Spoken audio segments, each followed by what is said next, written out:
Hi everyone, this is Mr Neel Raithatha, also known as the Wax Whisperer.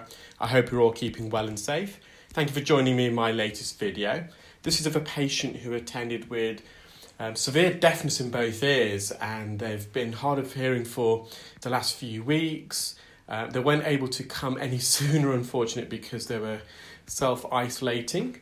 And you can see here in the left ear, the entrance of the ear, there's loads of hairs, the earwax is quite wet. So this patient is of South Asian descent, and just like myself, quite a lot of patients who descend from South Asia or Africa or from Europe, they generally have wetter wax. And people who originate or have ancestry from the Far East or the North Americas generally have dry wax. And there's a single gene mutation on the ABCC11 gene. And if you have one dominant guanine allele, so if you're into your DNA and your nucleic acids, if you have one dominant guanine allele, you have the gene for the wet wax.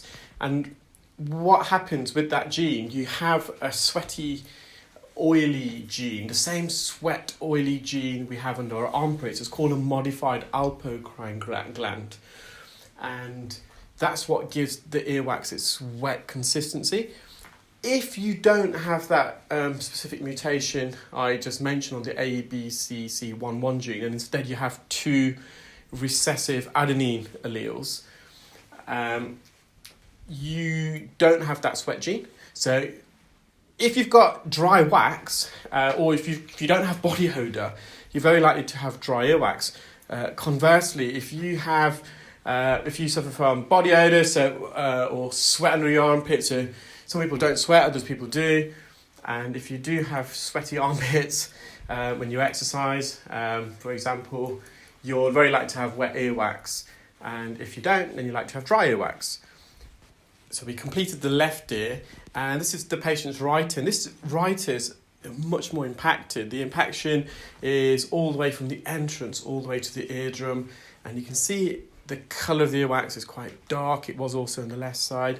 The darker the earwax, the longer it's been in the ear, it's matured, it's oxidised, and it turns, wax can turn, and also dead skin, keratin in the ear, it turns from a paler colour, so a pale yellow, orange, and the longer it's been there, it can oxidise into a dark, almost black appearance. And I'm just slowly trying to manoeuvre this out of the ear canal. You may not appreciate it from the video itself, but when you're performing the procedure, the patient's ears are very bendy and twisty. And what I've done, and the reason why you may not be able to appreciate it but just by watching the video, is because I've used the endoscope in such a way to straighten the ear canal, so it's not visible to the naked eye. As I enter the ear, you quickly see the bend and the twist in this patient's ear. So just a bit of wax lodged at the entrance. I'm just peeling this downwards. So it's really compressed. This plug of wax has just got bigger and bigger because it's been there for a long time, and it's almost expanding within the ear canal. So the patient did have a bit of earache upon attending. Just block the tube there a bit. And slowly just bringing it forward, so a big chunk off there. So just to let you know, guys, for those of you who are on TikTok, I've finally been persuaded to create a TikTok account. You can find me at The Wax Whisperer. So on TikTok, I'm probably just going to put shorter videos. So there might be different types of videos that I normally upload on YouTube. On YouTube, generally, I don't like uploading very short videos, less than 3 minutes.